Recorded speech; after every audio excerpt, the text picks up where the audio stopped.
দেলোয়ার হোসেন সাইদি তিনি সুস্থ একজন মানুষ ছিলেন, তাকে হত্যা করা হয়েছে, ঠিক না ঠিক?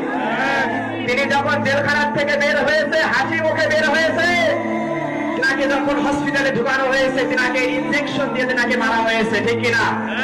এই জন্য আমি দীপ্ত কণ্ঠে বলে দিতে চাই, তোমার বাপ মারা গিয়েছে 53 বছর আগে, তোমার বাপ মারা যাওয়ার 53 বছর পর যদি তুমি তোমার বাপের হত্যাকারীদের বিচার করতে পারো, তাহলে আল্লামা দেলোয়ার হোসেন সাইদি রাহিমাহুল্লাহর 100 বছর পর হলেও বিচার হবে, ঠিক না ঠিক? আল্লামা দেলোয়ার হোসেন সাইদি রাহিমাহুল্লাহ বলেছেন, সময় এমন আসবে পালানোর জন্য ইন্দোরের গর্ত খুঁজে পাবে না।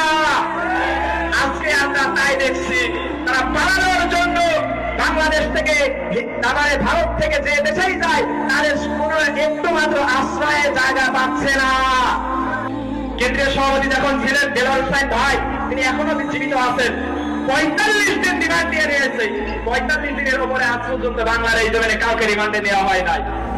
আলহামদুলিল্লাহ, যারা আমাদের আলেম আমাদেরকে বিভিন্ন ভাবে নির্যাতন করেছে, তাদেরকে এখন ডিম খারাপি দেওয়া হবে, ঠিক না ঠিক? এই জন্য আমি উদাত্ত আহ্বান করে বলতে চাই যে আপনারা আপনাদের সন্তানদেরকে এখন থেকে বাংলাদেশ ইসলামী ছাত্র শিবিরে আপনারা ভর্তি করায় দেন। এই জন্য শিবিরকে কখনো সাহস দেওয়া লাগে না, যারা শিবির তারা এমনিতেই সাহসী।